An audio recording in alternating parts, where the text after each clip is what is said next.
ഈ അറസ്റ്റ് നാടകം രാഹുൽ പാലക്കാട്ട് മത്സരിപ്പിക്കാതിരിക്കുവാൻ, ഈ അറസ്റ്റ് നാടകം രാഹുൽ പാലക്കാട് മത്സരിക്കാതിരിക്കുവാൻ. പ്രിയമുള്ളവരെ, ഈ തിടുക്കപ്പെട്ടുള്ള ഈ അറസ്റ്റ് നാടകത്തിന് ഓരോ കൂട്ടർക്കും ഓരോ കൃത്യമായ അജണ്ടയുണ്ട്. കേക്കച്ചനെ സംബന്ധിച്ചിടത്തോളം രാഹുൽ പാലക്കാട്ട് മത്സരിക്കും എന്ന ഏതാണ്ട് ഘട്ടം വന്നപ്പോൾ പാർട്ടി തന്നെ മറ്റുള്ള എല്ലാവരും രാഹുലിനെ ഒതുക്കിയാൽ അത് പാർട്ടിക്ക് ദോഷം ചെയ്യും, അതുകൊണ്ട് രാഹുലിനെ പാലക്കാട്ട് മത്സരിപ്പിക്കുവാൻ അനുവദിക്കണം എന്ന ഏതാണ്ട് ഒരു കൺസെൻസിലേക്ക് എത്തിക്കൊണ്ടിരിക്കുമ്പോഴാണ് ഇപ്രകാരം ഒരു അറസ്റ്റ് നാടകം ഇവർ നടത്തിയത് എന്ന് ജനങ്ങൾ മനസ്സിലാക്കണം. അതുപോലെ പിണറായി വിജയൻ എപ്പോഴൊക്കെ ഒരു പ്രതിസന്ധി ഉണ്ടാകുമോ അപ്പോഴെല്ലാം സഹായവുമായി എത്തുന്ന കേക്കച്ചൻ ഈ അവസരത്തിലും നോക്കുക, തന്ത്രി അറസ്റ്റിലായി, ഇനി മന്ത്രിയിലേക്ക് എത്തുന്നതിന് മുമ്പ് ഇതാ ഒരു ശ്രദ്ധ തിരിക്കൽ നാടകത്തിന് വേണ്ടുന്ന അടുത്ത ഒരു സഹായം ചെയ്തു കൊടുത്തു. ഇതെല്ലാം ആത്യന്തികമായി പാർട്ടിക്ക് ദോഷം ചെയ്യും എന്ന് മനസ്സിലാക്കിയ ഇവർ വളരെ ഒരു വലിയ തന്ത്രമാണ് ഇവന്മാർ ഉണ്ടാക്കിയത്. ഈ അറസ്റ്റിന് വേണ്ടുന്ന എല്ലാ ഒത്താശകളും ചെയ്ത് ഇയാൾ ഒരക്ഷരം പോലും മിണ്ടുന്നില്ല. പരാതി ഇമെയിലായി മുഖ്യമന്ത്രിക്ക് അയക്കുന്നു, അല്ലെങ്കിൽ പോലീസിന് അയക്കുന്നു. അങ്ങനെ അത്തരത്തിൽ അവർക്ക് അടിക്കുവാനുള്ള ആയുധം ഇട്ടുകൊടുക്കുകയാണ്. അവർ ആ ആയുധം പ്രയോഗിക്കുമ്പോൾ അതിൻ്റെ സെറ്റ്ബാക്ക് ഉണ്ടാകുന്ന ആർക്കാണ്? പിണറായി വിജയനും ഇടതുപക്ഷത്തിനുമാണ്. അതിൻ്റെ ഗുണം കിട്ടുന്ന ആർക്കാണ്? കോൺഗ്രസിനും.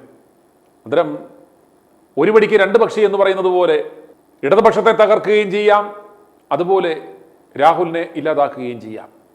ഈ ഗ്യാപ്പിൽ തനിക്ക് മുഖ്യമന്ത്രി കസേര ഉറപ്പിക്കാം എന്ന ആ ഒരു പ്രതീക്ഷയിലാണ് ഈ നെട്ടൂർ കേക്കച്ചൻ.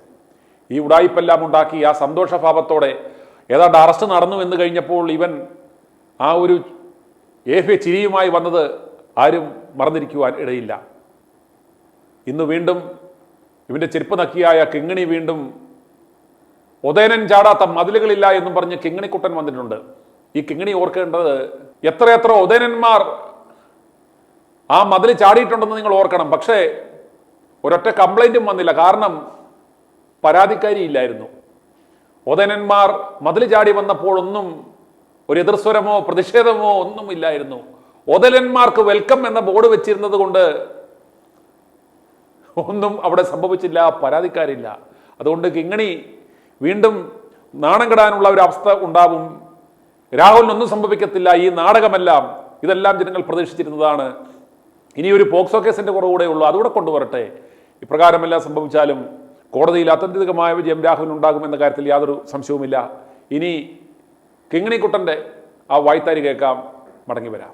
പാർട്ടിയിൽ നിന്ന് പുറത്താക്കപ്പെട്ട ഒരു വ്യക്തി ഏതൊക്കെ കേസിൽ ഉൾപ്പെടുന്നു, എന്തൊക്കെ പ്രവൃത്തി ചെയ്യുന്നു എന്നുള്ളതിനെക്കുറിച്ച് ഞങ്ങൾക്ക് അന്വേഷിക്കേണ്ട ബാധ്യതയില്ല. അദ്ദേഹത്തിന്റെ ഭാഗത്തുനിന്ന് തെറ്റ് സംഭവിച്ചുകൊണ്ടാണ് പാർട്ടി അദ്ദേഹത്തിനെ പുറത്താക്കിയത്. അപ്പോൾ അതിനുശേഷം നടക്കുന്ന ഒരു കാര്യങ്ങളെക്കുറിച്ച് ഞങ്ങൾക്ക് ഉത്തരവാദിത്വമില്ല. ഞങ്ങൾ അതിനെക്കുറിച്ച് അഭിപ്രായം പറയേണ്ട കാര്യമില്ല. ഞങ്ങൾ ബ്രഹ്മാസ്ത്രം പ്രയോഗിക്കേണ്ട സമയത്ത് പ്രയോഗിച്ചിട്ടുണ്ട്. ഇനി ബാക്കി കാര്യങ്ങൾക്കൊന്നും ഞങ്ങൾക്ക് ഉത്തരവാദിത്വമില്ല. ഒരു MLA ആണ്, തുടർച്ചയായി ഇങ്ങനെ സ്ത്രീപീഡന കേസുകളിൽ പ്രതിയാവുകയാണ്. അപ്പോൾ ഒരു കോൺഗ്രസ്സുകാരൻ നിലയിലല്ല, അല്ലാതെ ഒരു ക്രിമിനൽ ഇങ്ങനെ നിൽക്കുന്നതും ആ ഒരു അറസ്റ്റിലാവുന്നതും ഒക്കെ പ്രതികരിക്കേണ്ടതല്ലേ? അല്ല, അത് അദ്ദേഹത്തിന്റെ ഭാഗത്ത് തെറ്റ് കണ്ടുകൊണ്ടാണല്ലോ ഞങ്ങൾ പുറത്താക്കിയത്. പിന്നെ അതിനെക്കുറിച്ച് കൂടുതൽ പ്രതികരിക്കേണ്ട ആവശ്യം എന്താ? പണ്ട് വടക്കമ്പാട്ടിൽ പറഞ്ഞ പോലെ ഉദയനൻ ചാടാത്ത മതിലില്ല എന്ന് പറഞ്ഞ പോലെ ജയിനി അവിടെയൊക്കെ ചാടിയാൽ ഞങ്ങൾക്കെന്താ ഉത്തരവാദിത്വം? ഞങ്ങൾ ചെയ്യേണ്ട കാര്യം ചെയ്തു, ഞങ്ങൾ അദ്ദേഹത്തിനെ പുറത്താക്കി. ഞങ്ങളുടെ കൂട്ടത്തിൽ നിർത്താൻ കൊള്ളരുതാത്ത ഒരാളാണെന്ന് ബോധ്യപ്പെട്ടതുകൊണ്ടാണ് പാർട്ടി ആക്ഷൻ എടുത്തത്. ഇനിയിപ്പോൾ അതിനെക്കുറിച്ച് ഒരു ചർച്ചയുടെ ആവശ്യമില്ല. ഇനി ഉചിതമായിട്ടുള്ള തീരുമാനങ്ങൾ സർക്കാരും പോലീസും സ്വീകരിക്കട്ടെ. തീർച്ചയായിട്ടും അതൊക്കെ ഞങ്ങൾ കോൺഗ്രസ് പാർട്ടിയെ സംബന്ധിച്ച് ഞങ്ങൾ ഒരിക്കലും തെറ്റ് ന്യായീകരിക്കില്ല. തെറ്റ് കണ്ടാൽ ആ തെറ്റ് ചെയ്ത വ്യക്തിയെ ശിക്ഷിക്കും. അതാണ് പാർട്ടി നയം. അല്ലാതെ ഞങ്ങളുടെ പാർട്ടി ചെയ്താലൊക്കെ ശരി, മറ്റു പാർട്ടിക്കാർ ചെയ്തൊക്കെ തെറ്റ് എന്ന് പറയുന്ന സംസ്കാരം കോൺഗ്രസിനില്ല. ഞങ്ങൾ സ്വർണം കട്ടവരെയും സ്ത്രീലമ്പടന്മാരെയും ഒന്നും ഞങ്ങൾ ഒരു കാലത്തും പ്രോത്സാഹിപ്പിച്ചിട്ടുമില്ല. പക്ഷെ കഴിഞ്ഞ ആഴ്ചയും കോൺഗ്രസ് മുതിർന്ന നേതാവായ PJ കുര്യൻ ഈ അദ്ദേഹത്തിന്റെ തിരിച്ചറിയണമെന്ന് ആവശ്യപ്പെട്ടിട്ടുണ്ട്. കഴിഞ്ഞ ആഴ്ച പോലും ഞാൻ പറഞ്ഞില്ല, പാർട്ടി ഒരു ആക്ഷൻ എടുത്തു കഴിഞ്ഞു. ആ ആക്ഷൻ ആയിട്ട് അതിൽ ഞങ്ങൾ ഉറച്ചു നിൽക്കുന്നു. ഞങ്ങൾ ചെയ്ത് ശരിയാണെന്ന് തുടർന്നുള്ള സംഭവങ്ങൾ തെളിയിക്കുന്നുണ്ട്. അത് ഇനി അതിനെക്കുറിച്ച് ഇനി ഓരോരുത്തർ പറയുന്ന അഭിപ്രായങ്ങൾക്ക് മറുപടി പറയേണ്ട കാര്യമില്ല. ഈ ഉദയനന്റെ കളരി കോൺഗ്രസ് ആണ്. ആ കോൺഗ്രസ് ആയിരുന്നപ്പോഴാണ് ഈ ചാട്ടം എല്ലാം ചാടിയത്. അതുകൊണ്ടാണല്ലോ ഞങ്ങൾ ഇതൊന്നും പിടിച്ച് പുറത്താക്കിയത്. ഇത് ജനങ്ങളെ സേവിക്കാനുള്ള പാർട്ടിയാണ്, മറ്റ് കളരികൾക്ക് ഉപയോഗിക്കേണ്ട പ്രസ്ഥാനമല്ല. അല്ല, അദ്ദേഹം എന്നെ സ്വയം രാജിവെച്ച് പോകേണ്ടതായിരുന്നു. പിന്നെ പുറത്താക്കിയ ഒരാൾ രാജിവെക്കണം ഞങ്ങൾക്ക് പറയാൻ നിവൃത്തിയില്ലല്ലോ. കാരണം ഞങ്ങൾ പുറത്താക്കി കഴിഞ്ഞു. ഇനിയിപ്പോ വിപ്പിന് പോലും ഇതില്ല. കാരണം ഇനി വിപ്പ് കൊടുത്താൽ അനുസരിക്കണമെന്നില്ല. പുറത്താക്കി കഴിഞ്ഞാൽ വിപ്പ് ബാധകമല്ല, സസ്പെൻഡ് ചെയ്താൽ വിപ്പ് ബാധകമാണ്. അതുകൊണ്ടാണ് ഞങ്ങൾ ആദ്യം സസ്പെൻഡ് ചെയ്തത്. പക്ഷേ ഗുരുതരമായിട്ട് ആരോപണങ്ങൾ പിന്നെയും ഉണ്ടായി, അതിജീവിതന്മാരുടെ എണ്ണം കൂടി. അങ്ങനെ വന്നപ്പോൾ ഞാൻ പറഞ്ഞ പോലെ ബ്രഹ്മാസ്ത്രം ഞങ്ങൾ പ്രയോഗിച്ചു. ഇനിയുള്ള ഒന്നിനും ഞങ്ങൾക്ക് ഉത്തരവാദിത്വമില്ല. അത് അവർ ഉപയോഗിച്ചാൽ ഞങ്ങൾക്ക് തിരിച്ച് ധാരാളം പറയാനുണ്ട്. ഞങ്ങളുടെ പാർട്ടിയാണ് ഇഷ്ടമാണ് ആക്ഷൻ എടുത്ത്. നേരെ മറിച്ച് ഇത് ചെയ്തവരെ വീണ്ടും സ്ഥാനാർത്ഥിയാകുമെന്ന് പറഞ്ഞിട്ട് നടക്കുകയല്ലേ. ഇതറിഞ്ഞിട്ട് മുഖ്യമന്ത്രി ഹേമ കമ്മിറ്റിയുടെ റിപ്പോർട്ട് വായിച്ചിട്ട് പോലും അതിൽ പറഞ്ഞിട്ട് ആളെ 2 തവണ സ്ഥാനാർത്ഥിയാക്കി. 2021 ആക്കി, 24 ആക്കി. അപ്പൊ അങ്ങനെയുള്ളവർ പറഞ്ഞാൽ ഞങ്ങൾക്ക് അതിലൊന്ന് പറഞ്ഞു കിട്ടാൻ ഞങ്ങൾ കാത്തിരിക്കുകയാണ്. ഞങ്ങൾക്ക് അങ്ങോട്ടും ധാരാളം പറയാനുണ്ട്. ഇതിലൂടെ കിങ്ങിണി ഒരു കാര്യം ഓർക്കണം, കേരളത്തിൽ എവിടെ മാറി മാറിപ്പോയി നിന്നാലും നിങ്ങൾക്ക് കെട്ടിവെച്ച കാശ് കിട്ടത്തില്ല എന്നിതാ പ്രഖ്യാപിക്കുകയാണ്. അപ്രകാരം കിങ്ങിണിക്കുട്ട, നീ കേരളത്തിൽ നിന്ന് ഏതെങ്കിലും ഒരു മണ്ഡലത്തിൽ നിന്നും വിജയിച്ചാൽ അന്ന് ഞങ്ങൾ ഈ പണി അവസാനിപ്പിക്കുന്നതായിരിക്കും. കേരളത്തിലെ ജനങ്ങളെല്ലാം ഇന്ന് ഏറ്റവും കൂടുതൽ വെറുക്കുന്ന ഒരു ജന്തുവാണ് ഈ കിങ്ങിണിക്കുട്ടൻ.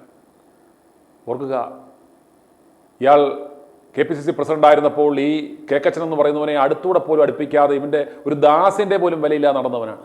ഇന്നിതാ ഈ കിങ്ങിണിക്കുട്ടൻ ഇന്ന് ആ കേക്കച്ചന്റെ കാല് നക്കി, ചെരുപ്പ് നക്കി, എന്തെങ്കിലും വരുന്ന നിയമസഭാ തെരഞ്ഞെടുപ്പിൽ കിട്ടുമെന്ന് പറഞ്ഞ് അവന്റെ ആശ്രിതനായി ആ PC ജോർജിന്റെ ഒഴിവിലേക്ക് ഇവൻ കയറി വന്നിരിക്കുകയാണ്. പണ്ട് ഇപ്രകാരമുള്ള അലവലാതിത്തരമൊക്കെ വിളിച്ചു പറയുന്നത് ഈ PC ജോർജ് ആയിരുന്നു. പിന്നെ നമ്മുടെ പെണ്ണിത്താൻ ഉണ്ടായിരുന്നു. ആ ഒഴിവിലേക്ക് ഇപ്പോൾ ഇതാ കിങ്ങിണിക്കുട്ടൻ വന്നിരിക്കുകയാണ്. അതുകൊണ്ട് കിങ്ങിണിക്കുട്ട, ഈ വരുന്ന നിയമസഭാ തെരഞ്ഞെടുപ്പിൽ കേരളത്തിലെ ഏത് മണ്ഡലത്തിൽ നീ പോയി നിന്നാലും കേരളത്തിലെ ജനങ്ങൾ നിന്നെ ആടി പടലം തോപ്പിക്കും എന്ന കാര്യത്തിൽ യാതൊരു സംശയവും വേണ്ട. i2i News, an eye for truth. i2i News subscribe ചെയ്തിട്ടില്ലാത്തവർ ഇപ്പോൾ തന്നെ സബ്സ്ക്രൈബ് ചെയ്യുക. നോട്ടിഫിക്കേഷൻ ലഭിക്കുവാൻ ബെൽ ബട്ടണും അമർത്തുക.